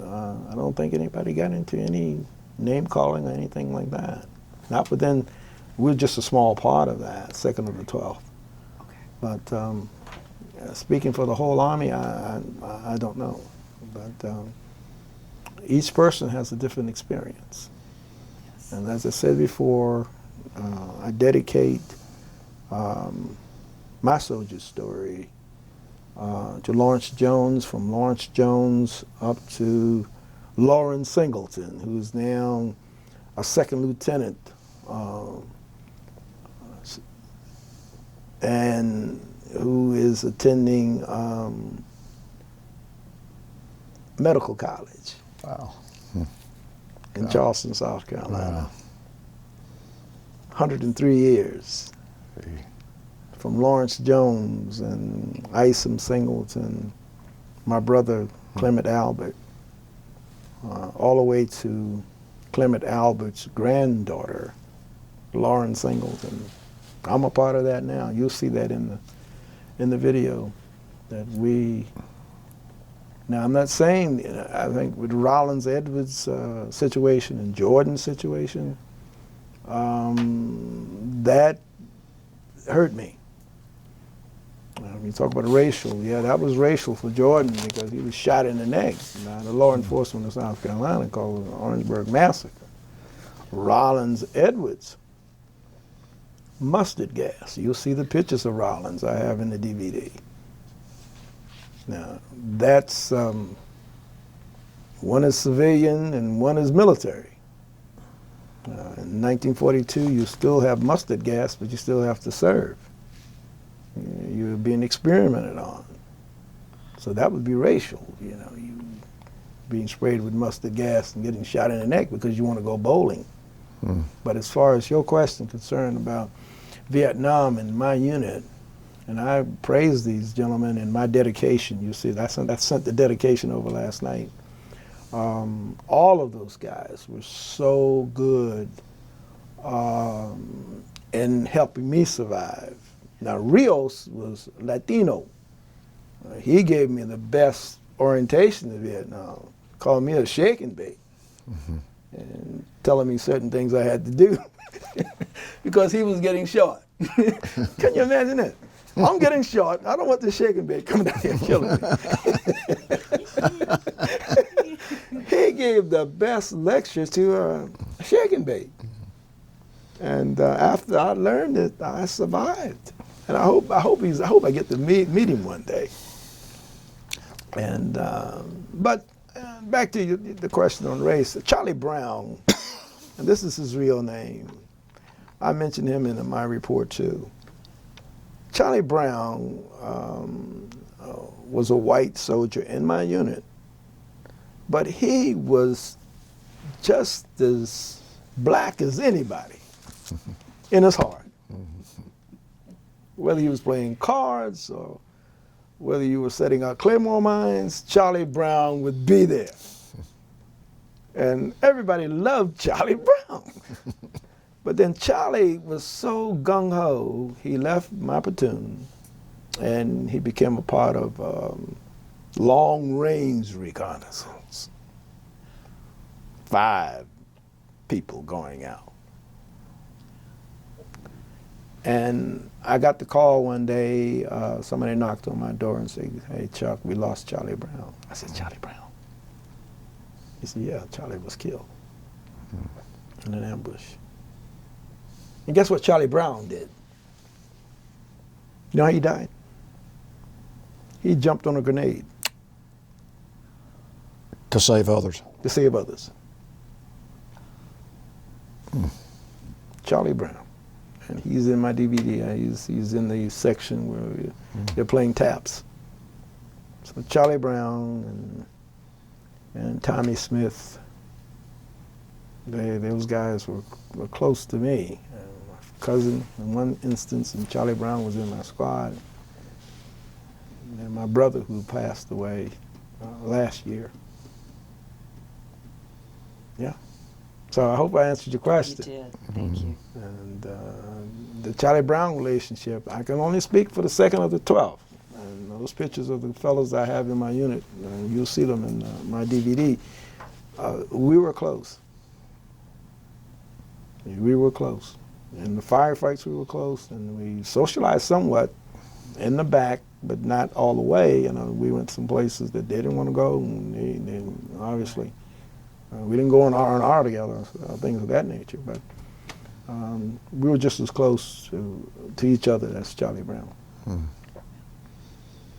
Well, you got an amazing story. I can't tell you how much we appreciate thank you. You coming in here. I mean, you personify everything good about people. I mean, you grew up, you know, on a farm. You obviously didn't have a whole lot of money. A farm. But you had a loving family. A loving family. And gosh, teaching school, what you did with those kids, I mean, no telling. I'll tell you, that's been one of the best experiences I've had in my life. I mean, those children who couldn't read. In fact, the book I've written is called Read Between the Lines, Provocative Essays for Saving Our Children. Well, I'm sure you changed their lives for the better. I hope so. And what you did in the military, I mean, again, obviously your men respected you. Well, because I believe they did. Not just the way they treated you, but the advice they gave you that was good for them too. But I mean, you listened to them, right? Which is a sign of a real person there, that you would actually listen to somebody that didn't have the rank you had. No, but you were looking out for the good of the unit. I was looking out for the good of the unit, and I didn't want to go in a body bag. I mean, that was the impetus, because it would have killed my mother. Yeah. And she struggled with asthma, and to learn that her son was placed inside of a garbage bag. She wouldn't have said body bag. Yeah.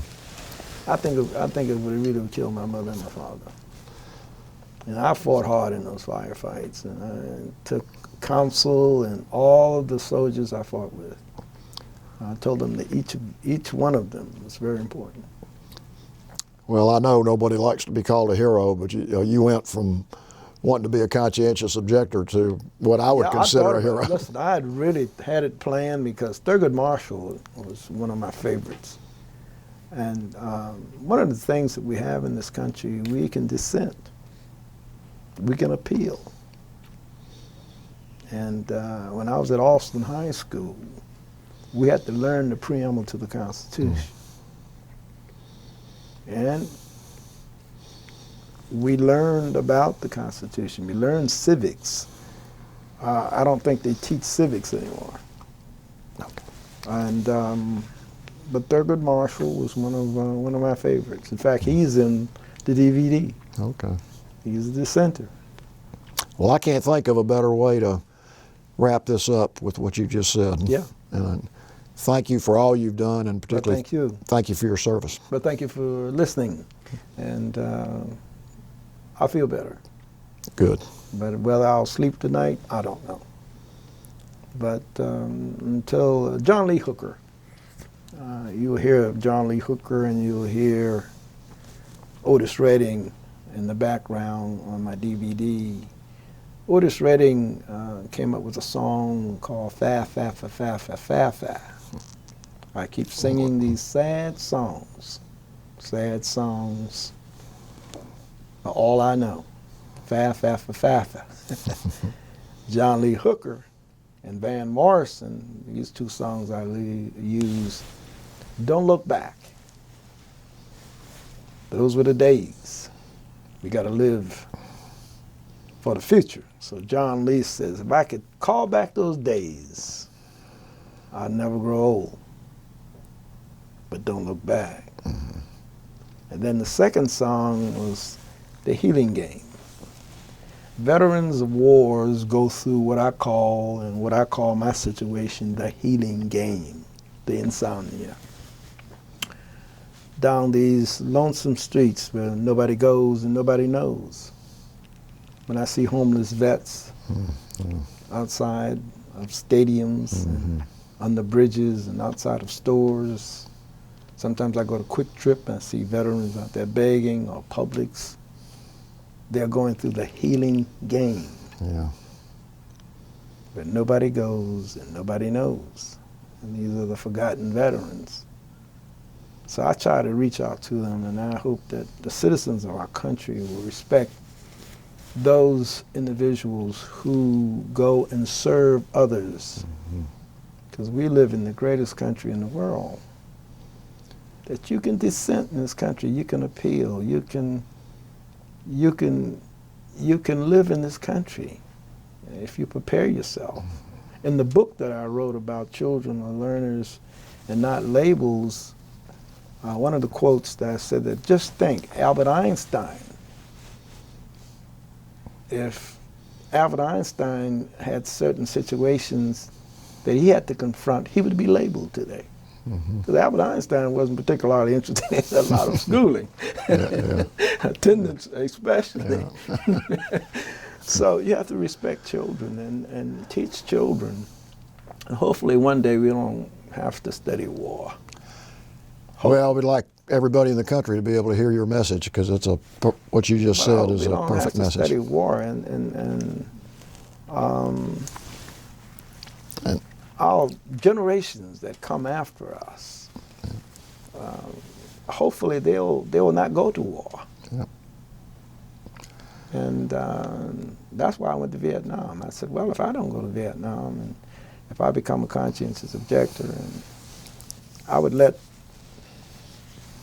Lawrence Jenkins down, I would let Lawrence Jones, I would let Ice and Singleton down, I would let my brother Clement down, and many others who served in Vietnam. I have two nephews. One is in the Navy, Robert Perry, nuclear submarine mechanic. Othniel Evans, he's overseas now. I believe he's in Japan. Still serving in the military. So we have a long history of 103 years of service for the United States of America. Well, I know you're proud of them, and thank you for your service again. Well, thank you. Thank you for doing this. Okay, you're welcome.